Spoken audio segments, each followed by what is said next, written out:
South India shopping మాల్లో block buster ఆషాఢం #1 kilo sale. దేశంలోనో తెలుసో తెలియకో నేరాలు చేసి జైలుకి వెళ్ళి పశ్చాత్తాపడి తిరిగి జనజీవన కలుస్తున్న వాళ్ళని పరిచయం చేసే ఈ కార్యక్రమంలో ఈ వారం మన గెస్ట్ ముక్తార్ ఒక గ్యాంగ్ రేపులో జైలుకి వెళ్ళి బయటకు వచ్చిన తర్వాత అతని సొసైటీ ఏ విధంగా ఆదరించింది, ప్రస్తుతం ఏ విధంగా ఉన్నారు, జైల్లో ఉన్నప్పుడు అతని కుటుంబ సభ్యులు ఏ విధంగా బాధపడ్డారు, అసలు ఇంతకీ అతను గ్యాంగ్ రేప్ చేశాడా లేదా అనే విషయాల్ని ముక్తార్ అంటే తెలుసుకుందాం. ముక్తార్, నమస్తే అండి. ముక్తార్ గారు, మీరు ఆల్రెడీ సింగరేణి కార్మికులు మంచి ఉద్యోగం చేసుకుంటూ మంచి కుటుంబం ఉన్న మీరు గ్యాంగ్ రేప్ చేయడం ఏంటి, చిన్నపిల్లలు ఒక పోకిరీలు చేసే పనిని మీరు చేయడం అనేది వినడానికి కొంచెం చాలా ఇబ్బందికరంగా ఉంది. కానీ మీరు గ్యాంగ్ రేప్ చేయడం ఏంటి అంటే నేను ఇప్పటికి నమ్మలేకపోతున్నాను. మీ ఏజ్, మీరు కార్మికుడు అంటున్నారు, నిజంగా గ్యాంగ్ రేప్ చేశారా లేదా మీరు అందులో మీకు ఏదైనా తప్పని పరిస్థితుల్లో వెళ్ళారా లేదా పోలీసులు బలవంతంగా పెట్టారా అన్న విషయాలు చెప్పే ముందు ఒకసారి మీ ఫ్యామిలీ బ్యాక్గ్రౌండ్ చెప్పండి. మా ఫ్యామిలీది ఏం లేదు సార్, మేము 4 అన్నదమ్ములు సార్. మొత్తం 4 అన్నదమ్ములల్లో 2 చనిపోయారు సార్, 2 ఉన్నాం. ఒక అన్న పెనుగడపల హోటల్ పెడతారు సార్, అక్కడే కొత్తగూడెంలోనే. మళ్ళీ నేను ఆటో తోలుకుంటూ ఉంటాను సార్. సింగరేణిలో జాబ్ చేసిన, నాన్న జాబ్ రిటైర్డ్ అయితే నేను ఎక్కిన సార్. 12 సంవత్సరాలు చేసిన. ఆబ్సెంట్ జాబ్లో ఫ్రెండ్ సర్కిల్లో తిరిగి డిస్మిస్ అయినా సార్. ఆ తర్వాత ఒక ఆటో కొనుక్కొని భార్య పిల్లల్ని సాగుకుంటా హ్యాపీగా ఉన్నా సార్. ఇంటికి వచ్చిన సార్ మధ్యాహ్నం 12:30, 1 గంట అవుతుంది. రాగానే మా వదినే ఏం చేసింది, మా రెండో వదినే, అరే అన్న కొడుకు మీ అమ్మరు అటు వేయండు చెట్లల్లో, జామల చెట్లల్లో, మరి అక్కడ ఏం జరుగుతుందో, ఏందో గొడవనా ఏంది చూసిరా అంటే, నేను అప్పుడే ఇంట్లో కూడా అడుగు వెళ్ళే సార్. ఇక అప్పుడే వెళ్ళి చూసేసరికి అక్కడ ఒక అమ్మాయి ఉంది చెట్లల్లో, వీళ్ళు 9 మంది ఉన్నారు ఆటో డ్రైవర్ తోటి సహా.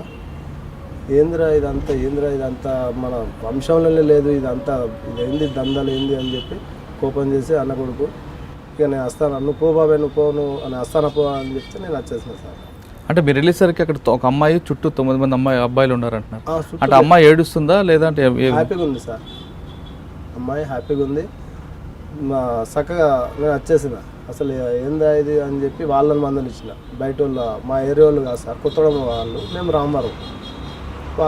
వాళ్ళని మందులు ఇచ్చేసరికి ఏం లేదు అన్న, డబ్బులకు మాట్లాడుకొని వచ్చింది అని చెప్పి అనగానే, ఇక మీరు చెడింది కాక మా వాడిని కూడా చెడగొడతారని చెప్పి వాళ్ళకి కోపం చేసి నేను చక్కగా ఇంటికి వచ్చేసి అన్నం తిని మళ్ళీ ఆటోకి వెళ్ళిపోయాను సార్.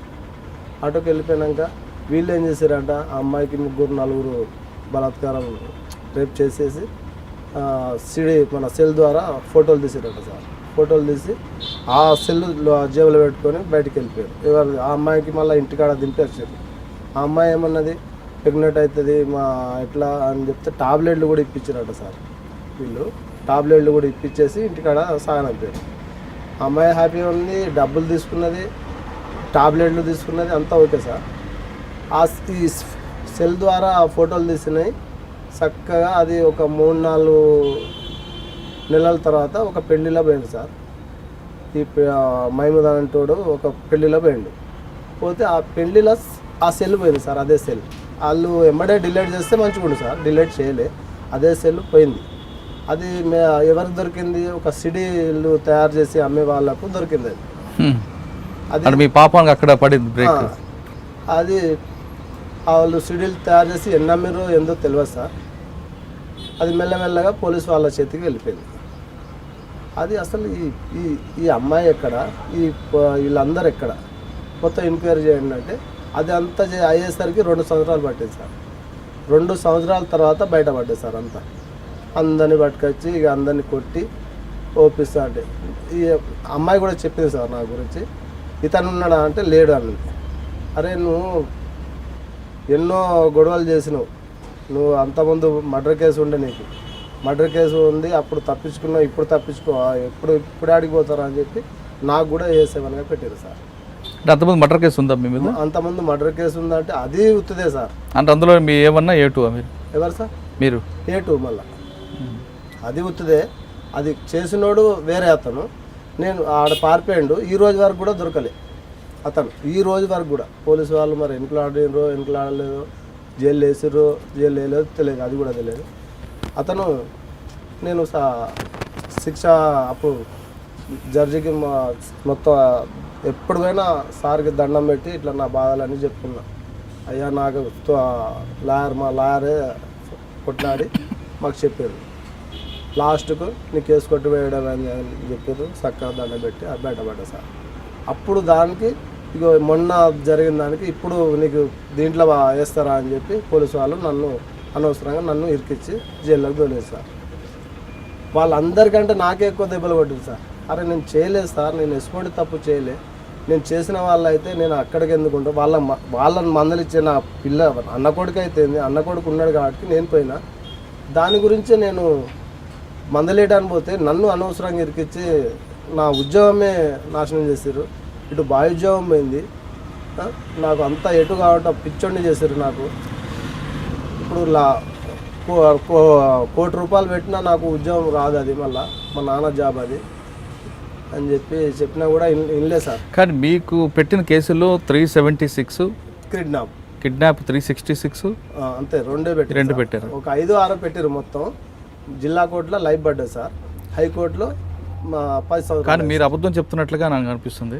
376 366 పెట్టారు. మీరు అక్కడ రేప్ చేయలేదని మీరు చెప్తున్నారు. అవును సార్. కానీ అమ్మాయి ఏం చెప్పింది? అమ్మాయి ఇతను లేడు అని చెప్పింది. లేదు అని చెప్పినప్పుడు మీ మీద రేప్ కేసు ఒక్కనికే కాదు సార్, ఇంకో 4-5కి లేరని చెప్పింది. కానీ లేదు అని చెప్పినప్పుడు 376 పెట్టరా పోలీసులు? అది తెలియదు సార్. మీరు మీ వదిన చెప్తేనే మీరు వెళ్ళారు. అవును సార్. 1 2 మీరు వెళ్ళేసరికి అక్కడ అమ్మాయి ఉంది, చుట్టూ 9 మంది ఉన్నారు. అవును సార్. అంటే మీరు ఆటోలో మీరు తీసుకెళ్ళలేదు, మీకు రోల్ లేదు, లాస్ట్లో మీరు వెళ్ళారు. కానీ మీకు పెట్టిన సెక్షన్లో మాత్రం 376 366 పెట్టారు. అంటే మీరు బలవంతంగా తీసుకువెళ్ళి పెట్టారు సార్. నా ఒక్కనికి అందరికి అంటే వాళ్ళందరూ ఉండొచ్చు, కానీ మీరు లాస్ట్లో వెళ్ళారు కాబట్టి మీ మీద 2 సెక్షన్స్ రావు కదా. లాస్ట్లో పిలవంగానే వెళ్ళిపోయినా సార్. అంటే మీరు వెళ్ళిన తర్వాత కూడా కంటిన్యూ అయ్యారు వాళ్ళు? నేను వెళ్ళొచ్చిన చెప్పి మందలిచ్చి వాళ్ళకు వచ్చేసిన సార్ నేను. కానీ మీరు పెద్ద మనిషిగా వాళ్ళని అప్పుడే తన్ని పంపించుంటే ప్రాబ్లం ఉండేది కదా. ఒకటి కొట్టిన అన్న కొడుకు అని చెప్పి చాలు ఘర్చల్ అంటే ఆతోహం చలో అని చెప్తే నేను ఇక వచ్చేసిన సార్. ఇక అక్కడ బాగుండదు నేను అని చెప్పి వచ్చేసిన సార్. ఇక నేను అస్తానా పద అని చెప్పారు, నేను వచ్చేసిన సార్. నేను డైరెక్ట్. కానీ మిగతా వాళ్ళు వచ్చేసి నేను డైరెక్ట్ ఆటోకి వెళ్ళిపోయినా. ఇంటికి వచ్చి మళ్ళీ మీ వదినకి చెప్పారా మీ అబ్బాయి అక్కడ ఉన్నాడని? అవును సార్. చెప్పారా రిటర్న్లో?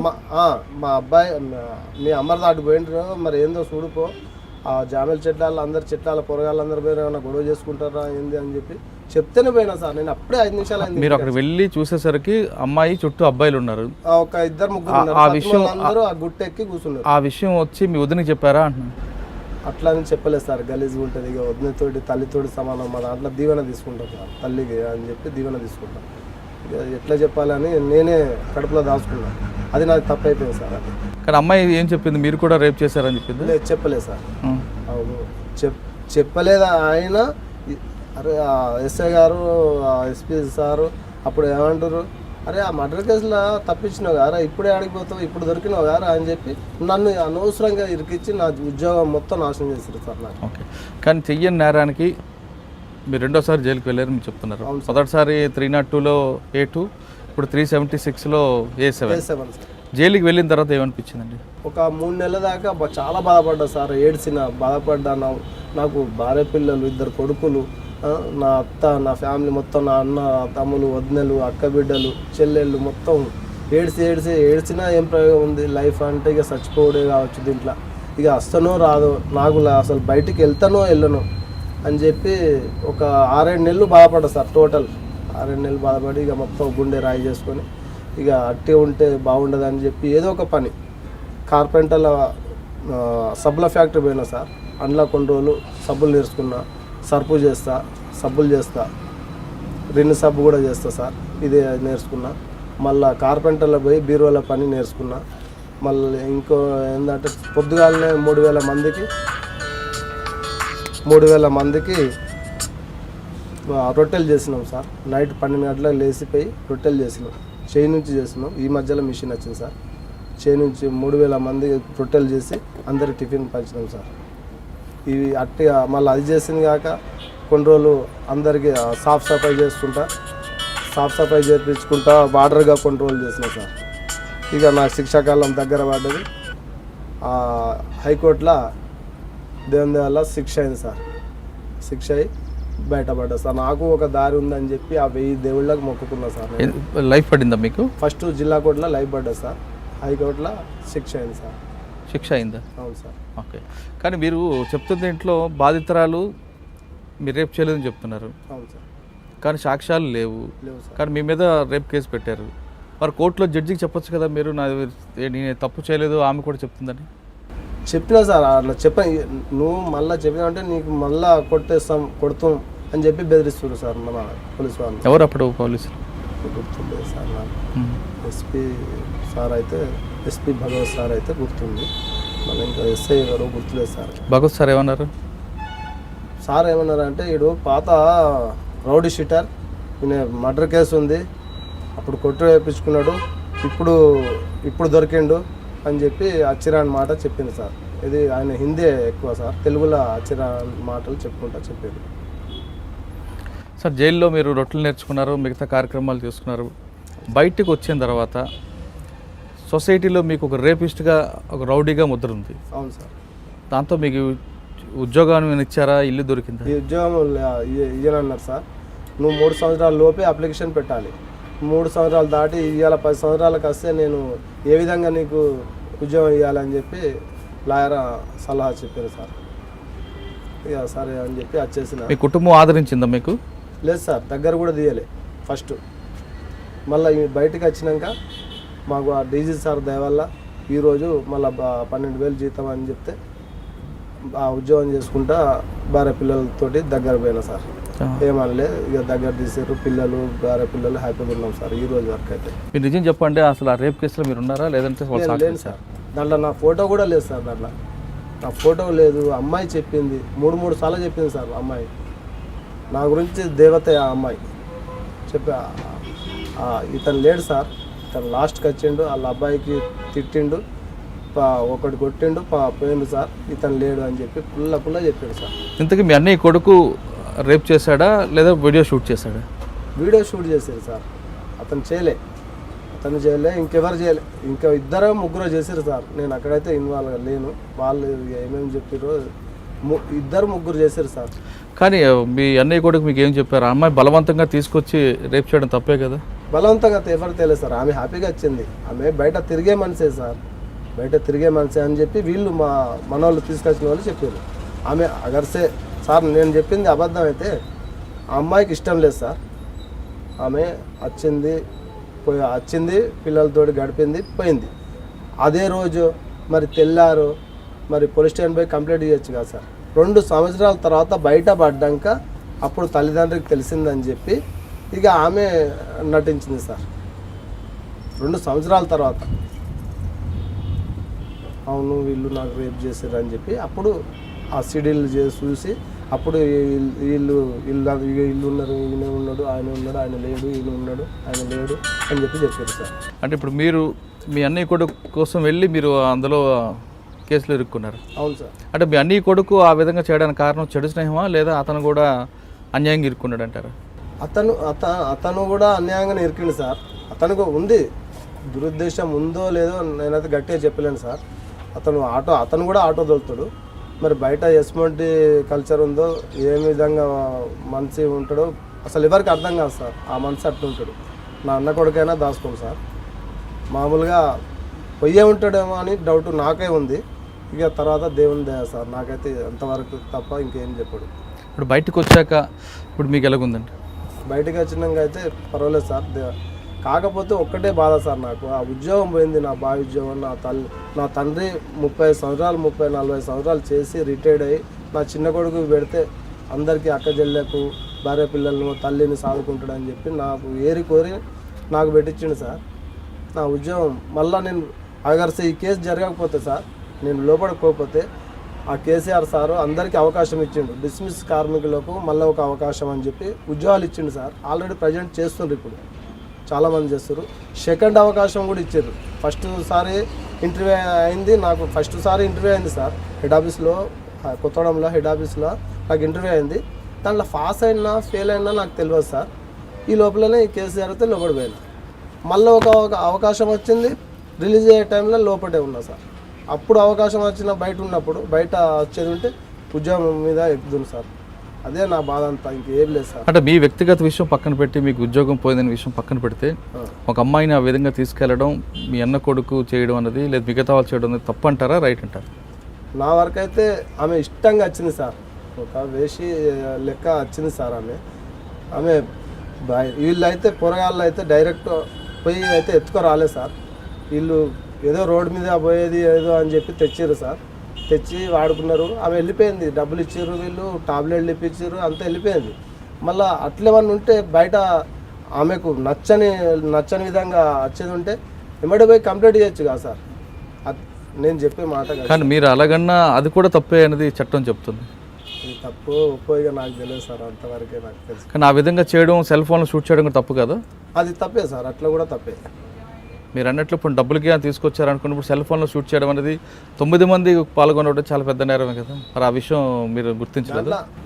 వాళ్ళు 2-3 పోయారు సార్, అంతకంటే ఎక్కువ పోలే మనుషులు. నాకు తెలిసిన అందరితోటి అడిగిన సార్, 2-3తోటి. అయితే ఇద్దరు డబ్బులు తీసుకొని వెళ్ళడం కూడా, డబ్బులు ఇచ్చి వెళ్ళడం కూడా నేరమైన విషయం తెలుసు. నేరమే సార్. మరి మీరు దాన్ని సమర్థిస్తున్నారు? నేనేం సమర్థించలేదు సార్, నాకైతే అంతవరకే. అదొకటే నేరం కాదు, సెల్ ఫోన్లో షూట్ చేయడం కూడా పెద్ద నేరం కదా. అవును సార్, అది కూడా నేరమే. సరే, మీరు జైల్లోకి వెళ్ళారు, తెలుసో తెలియకో నేరం జరిగింది, జైలుకి వెళ్ళారు, బయటకు వచ్చారు. మీ అన్నయ్య కొడుకు జైలుకి వెళ్ళారా? అవును సార్, అందరం వచ్చినాం. ఆయన ఎక్కడున్నారు ఇప్పుడు? ఎవరు సార్? మీ అన్నయ్య కొడుకు ఆటో తోలుకుంటాను సార్. జైలు నుంచి బయటకు వచ్చాడా? బయటికి అందరం వచ్చినాం సార్. ఇప్పుడు మీరు కుర్రాలకి ఏం సమాధానం చెప్తారు, ఇటు ఏం మెసేజ్ ఇస్తారు? ఇలా చేయడం కరెక్ట్ అంటారా, చేయొద్దు అంటారా? లేదు, కరెక్ట్ అని ఎవరు అన్నారు సార్. నాకు కోడళ్ళు అంటే బిడ్డలే ఉన్నారు, 2 కొడుకులు 2 కోడళ్ళు, వాళ్ళనే బిడ్డల లెక్క చూసుకుంటాను సార్. ఇప్పటికే ఈ రోజు వరకు కూడా డాడీ అని పిలుస్తారు పిల్లలు కానీ, నా కోడళ్ళు కానీ. ఈ రోజు వరకు కూడా డాడీ అని పెద్ద కోడలు పిలుస్తుంది, చిన్న కోడలు అని పిలుస్తుంది సార్. నాకు అదే బిడ్డలు అని చెప్పి హ్యాపీగా ఫీల్ అవుతూ ఉంటాను. కానీ పోరగాళ్ళకి ఏం సమాధానం చెప్తారు మీరు? ఇలా చేయమని చెప్తారా, తప్పు అని చెప్తారా? తప్పు అని చెప్తా సార్. చెప్పండి, ఏం చెప్తారు మీరు? తప్పు అని చెప్తే, అరే మేము అనుభవించిన దాంట్లో మీరు ఒక పైసబంధం కూడా కాదురా, ఇటువంటి తప్పులు చేయకండి. ఏదో క్షణిక ఆవశ్యం మీద ఒక తలకాయ బలగొట్టుడు, ఒక కాలు చేత ఇరగొట్టుడు, అస్మంటి కూడా వద్దు. ఈ రోజులలో లైఫ్లు పడుతున్నాయి, జీవితం నాశనం అవుతుంది అని చెప్పి చెప్పగలుగుతాను సార్. నేను ఎవరికైనా అదే సలహా ఇస్తున్నాను, ఎస్మంటి తప్పులు చేయకుండా దయచేసి. మేమే తప్పు చేసినామో చేయలేదో బాధలు పడి బయటపడ్డాం, మీరు దయచేసి ఎస్మంటి తప్పులు చేయకుండా అని అంటున్నా సార్ నేను.